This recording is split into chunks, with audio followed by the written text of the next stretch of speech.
Dan sama seperti ayahnya, Sultan Hamengkubuwono V juga diangkat menjadi sultan ketika masih kecil, yaitu sekitar 3 tahun. Oleh karena itu, untuk menjalankan pemerintahannya, beliau sementara dibantu oleh beberapa wali sultan, diantaranya adalah ibu beliau sendiri dan Pangeran Diponegoro. Dan seperti di masa sebelumnya, pada masa Sultan Hamengkubuwono V juga terjadi kisruh politik dengan pemerintah kolonial Belanda, bahkan lebih parah.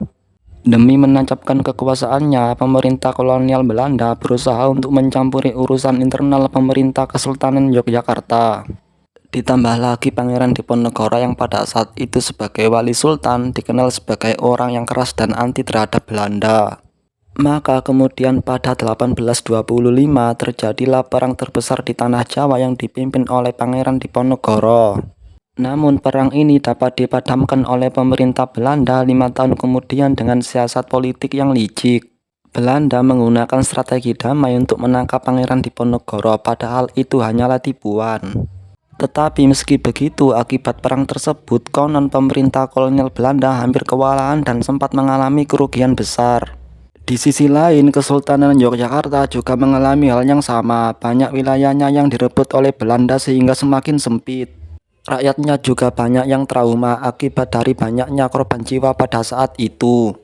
Oleh karena itu, pengalaman dari peristiwa sebelumnya, Sultan Hamengkubuwono V kemudian menggunakan taktik perang pasif. Perang pasif adalah nama lain untuk perang tanpa pertumpahan darah. Jadi dalam hal ini, Sultan Hamengkubuwono V melakukan kerjasama dengan pemerintah kolonial demi kesejahteraan masyarakat Yogyakarta. Namun ternyata taktik perang sultan ini tidak disetujui oleh sebagian keluarganya. Di antaranya adalah adik sultan sendiri, yaitu Raden Mas Mustojo. Beliau menganggap taktik perang sultan adalah taktik seorang pengecut. Pada tahun 1855, Sultan Hamengkubuwono V kemudian meninggal. Diduga beliau diracun oleh selirinya, tetapi tidak diketahui apa alasannya. Dan kebetulan saat itu putra Sultan Hamengkubuwono V juga masih dalam kandungan. Jadi untuk sementara tahta kesultanan dilanjutkan oleh adik beliau, yaitu Raden Mas Mustojo, yang kemudian bergelar Sultan Hamengkubuwono VI. Pada masa Sultan Hamengkubuwono VI ini, perang pasif dengan Belanda juga masih dilanjutkan.